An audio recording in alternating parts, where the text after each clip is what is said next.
Assalamualaikum warahmatullahi wabarakatuh. Bersama saya Mariana Safitri. Kali ini saya mau bahas mata kuliah Sistem Basis Data. Kita masuk ke pertemuan 2 dengan materi basis data relasional dan perancangan basis data. Komponen penyusunan basis data terdiri dari yang pertama tabel atau file atau relation, kedua kolom atau atribut atau field, yang ketiga baris atau tuple atau record, dan terakhir adalah domain. Nah, misalkan di sini ada sebuah database perpustakaan yang terdiri dari 4 tabel, yaitu ada tabel buku, tabel anggota, tabel pengembalian, dan tabel peminjaman. Sebagai contoh, kita akan jelaskan terkait tabel buku.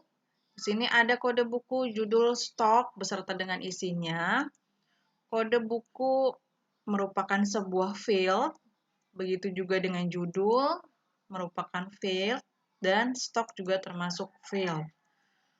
Untuk B01, pemrograman C++ dengan stok 10 merupakan record 1, di mana tabel ini terdiri dari 3 record atau 3 baris.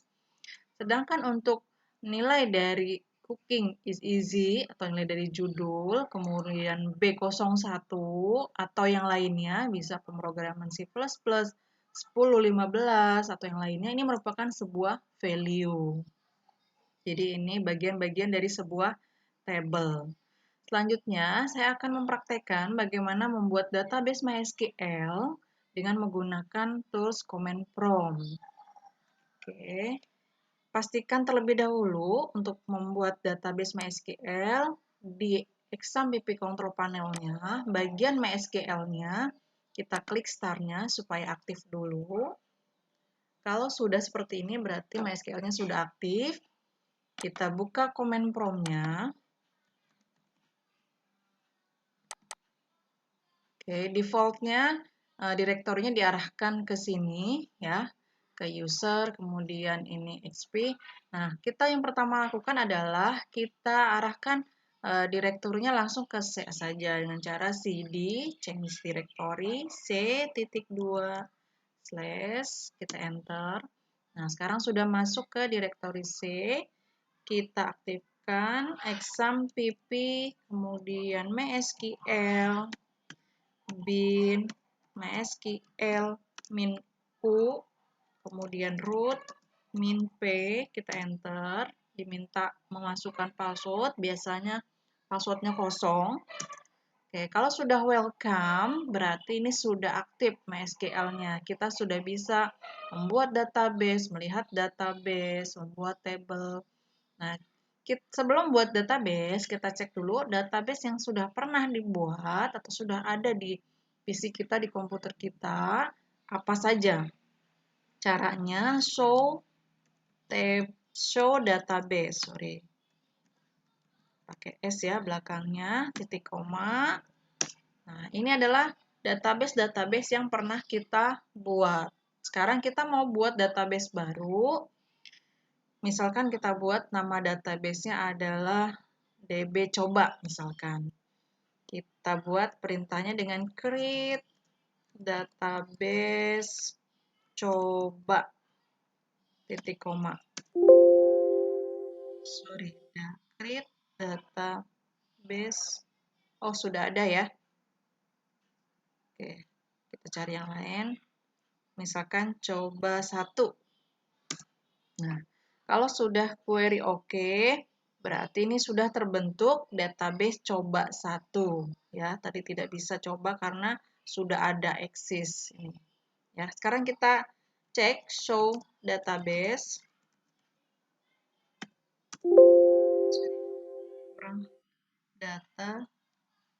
Database.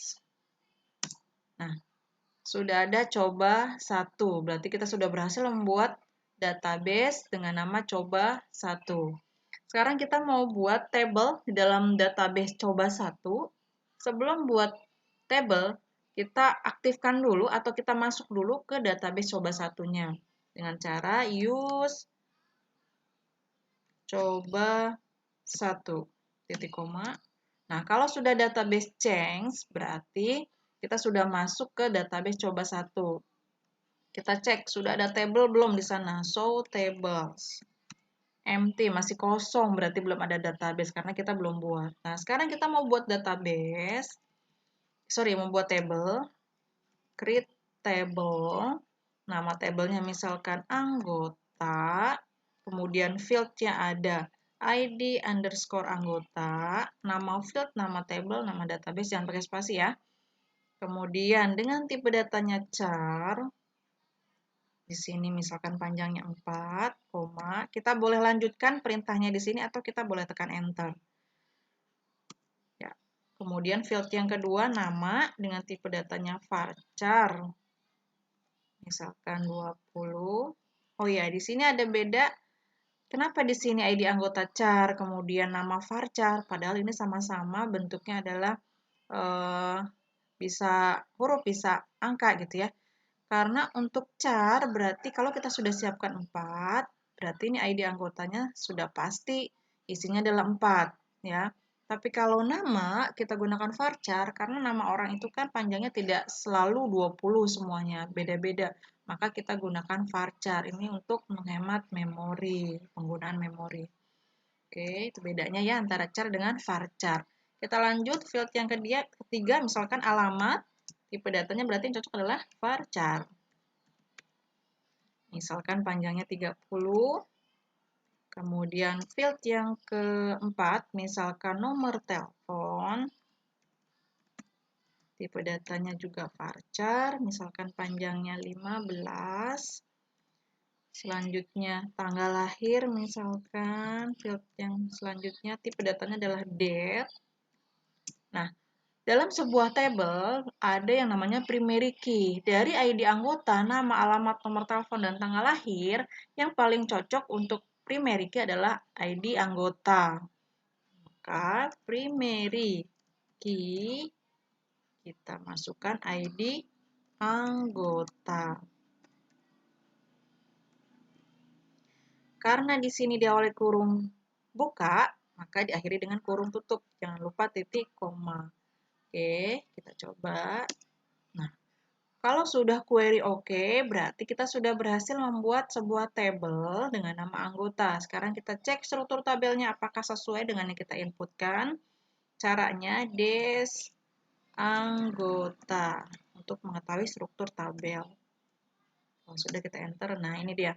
Di sini fieldnya sesuai, ada ID anggota, nama, alamat, nomor telepon, dan tanggal lahir dengan tipe datanya. Di sini ada 0, 0 itu isinya ada no, ada yes. Nah, untuk ID anggota, dia otomatis no, karena dia sebagai primary key. Seperti itu ya penjelasannya. Oke, selanjutnya kita cek. Di dalam database coba satu benar tidak nih, sudah terbentuk tabelnya. Kalau tadi kita cek masih empty, masih kosong. Sekarang kita cek show tables. Nah, berarti sudah ada ya di dalam database coba satu sudah terbentuk tabel anggota. Mungkin prakteknya sampai sini dulu, teman-teman bisa coba dengan case yang lain ya.